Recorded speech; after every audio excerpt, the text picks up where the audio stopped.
জান্নাতের ডাকে ঘুম ভাঙতেই দেখি সকাল হয়ে গেছে। তাই তাড়াহুড়া করে বালিশটা নিয়ে বিছানায় রাখতেই দেখি মালার কাপড় নিচে পড়ে আছে। আল্লাহ, এ কেমন বউ কপালে জুটালে! শাড়ি পরে ঘুমাতে পারে না। এই ওঠো অন্যদিকে তাকিয়ে। ওহ, কি হয়েছে মা? ওই আমি তোর মা। এই বলে জোরে ধাক্কা দিতেই মালার ঘুম ভেঙে যায়। কি হয়েছে? কাপড় পরে নাও। এখন আবার বলো না আমি কাপড় পরতে পারি না। আ আ আমি সত্যিই কাপড় পরতে পারি না। আপনি পরিয়ে দেন। আমি পরাতে পারি না। বড় বড় কথা বলতে তো পারো, আমি ছোট না? কাপড়টাই পরতে পারো না? আর হ্যাঁ, কাপড় পরাতে পারলেও আমি তোমাকে কাপড় পরিয়ে দেব না। নিজে পরে নাও।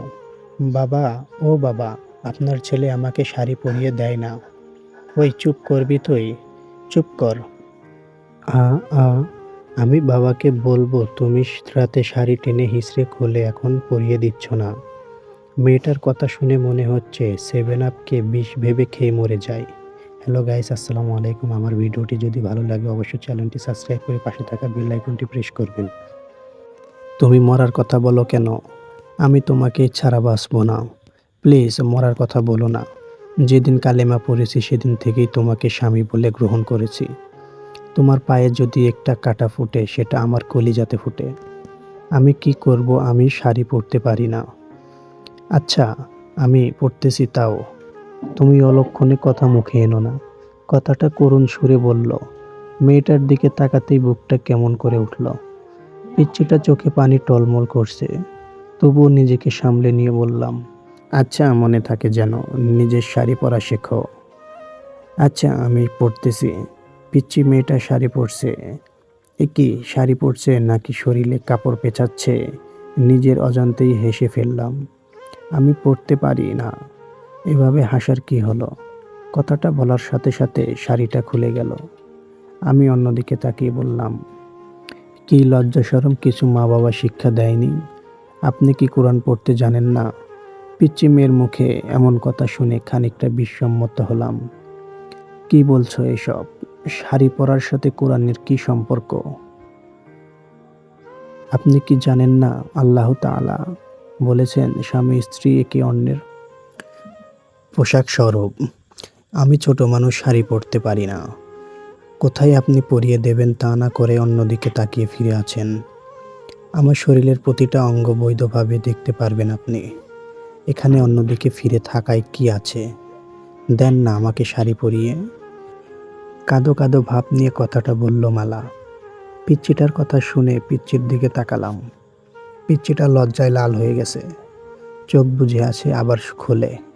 সুন্দর করে কুচি দিয়ে পরিয়ে দিচ্ছি, মেয়েটার চোখ বন্ধ করে আছে। লজ্জার সুন্দর মুখটা লাল হয়ে গেছে। লজ্জা পেলে যে পিচ্চিটাকে এত সুন্দর লাগে না দেখলে অজানাই থেকে যেত। ফ্লোরে পরে থাকা শাড়িটা হাতে সম্পূর্ণ কুচি দেওয়ার পর নাভির কাছে গুজে দেওয়ার সময় কেমন যেন কেঁপে উঠল। পিচ্চির নিঃশ্বাস ভারী হয়ে আসছে। ঠোঁট দুটি কাঁপছে। পিচ্চির ঠোঁট দুটা হঠাৎ আমার ঠোঁটের সাথে মিশে যাওয়ার আগেই আমার হাতটা ধরে ফেলল। কি হলো? প্লিজ আর না, আমি আর পারছি না। শরীরটা থরথর করে কাঁপছে। কেন, কি হয়েছে? শরীর খারাপ করলো নাকি? না। এই বলে শাড়ির কুচিটা হাতে নিয়ে নিজেই গুজিয়ে দিয়ে বলল, হাদারাম। কিছুই বোঝে না, কোথায় হাত দিলে কি হয় বলে বেরিয়ে গেল মালা। পিচ্চিটার কথা শুনে ফ্লোরে বসে পড়লাম। রুম থেকে বের হতেই সবাই হাঁ করে তাকিয়ে আছে। আমি কি চিড়িয়াখানার বান্দর যে এভাবে সবাই তাকাই থাকা লাগবে? মনে মনে ভাবছি, বাবা আমার জীবনটা নষ্ট করে দিয়েছে কিভাবে হাঁ করে তাকিয়ে আছে। আমার কথা শুনে সবাই একসাথে হেসে দিল। পিচ্চিটা মুখ ধরে হাসতে। মনে হয় সব দাঁত ভেঙে দেয় কিভাবে হাসছে। সত্যি কি বিয়ে করে চিড়িয়াখানার বান্দর হয়ে গেলাম? কি হলো, সবাই হাসছো কেন? বলবে তো। ভাইয়া তুমি ঠিক মতো লিপস্টিক দিতে পারো না? ভাবি তুমি ভাইয়াকে সুন্দর করে সাজিয়ে দিও। জান্নাত। সব মাথার উপর দিয়ে সবাই হাসতেছে।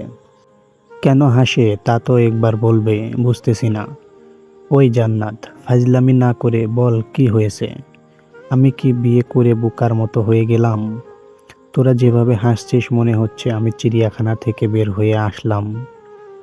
ভাইয়া, তোমার মুখে লিপস্টিক লেগে আছে, যাও ফ্রেশ হয়ে আসো। জান্নাত মানে রাতে পিচ্চিটা এমন কাজ করেছে, নিজের ওপর নিজেরই রাগ হচ্ছে। পিচ্চিটাকে দেখে মিটি হাসছে আর মনে মনে ভাবছে এখন কেমন লাগে, রাতে আমাকে ঠকানোর ফল। পিচ্চিকে ঠকালে আল্লাহ বিচার করে। দৌড়ে চলে গেলাম ওয়াশরুমে, ফ্রেশ হয়ে ব্রেকফাস্ট করে নিলাম। সন্ধ্যাবেলায় ফোনটা ক্রিং ক্রিং করে বাজছে। ফোন ধরতেই ওপাশ থেকে চাপা কান্নার আওয়াজ। ফোনের ওপাশ থেকে কোনো কথা আসছে না, শুধু চাপা কান্নার আওয়াজ ছাড়া। বুকের ভেতরটা হাহাকার করছে, কলিজাটা ক্ষতবিক্ষত হয়ে যাচ্ছে। কারণ ফোনের ওপাশে যে মানুষটি কান্না করতেছে সে আর কেউ নয়, সে আমার ভালোবাসার মানুষ সাথী।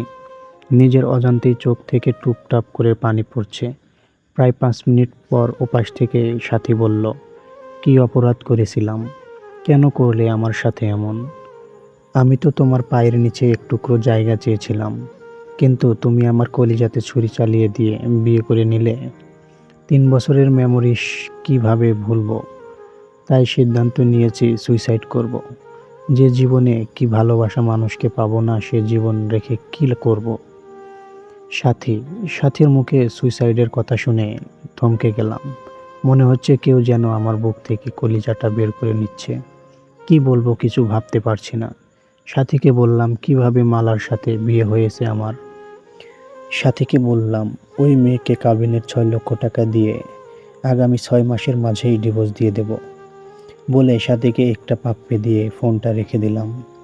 পেছন দিকে তাকাতেই দেখি পিচ্চিটা আমার পেছনে দাঁড়ানো, চোখ থেকে অশ্রু গাল গড়িয়ে পড়ছে। আমি ফিরে তাকাতেই দৌড়ে রুমে গিয়ে দরজা বন্ধ নক করে দিল। যাবার আগে বলে গেল সে এ জীবন রাখবে না। আমি যাওয়ার আগেই দরজা নক করে দিল পিচ্চিটা।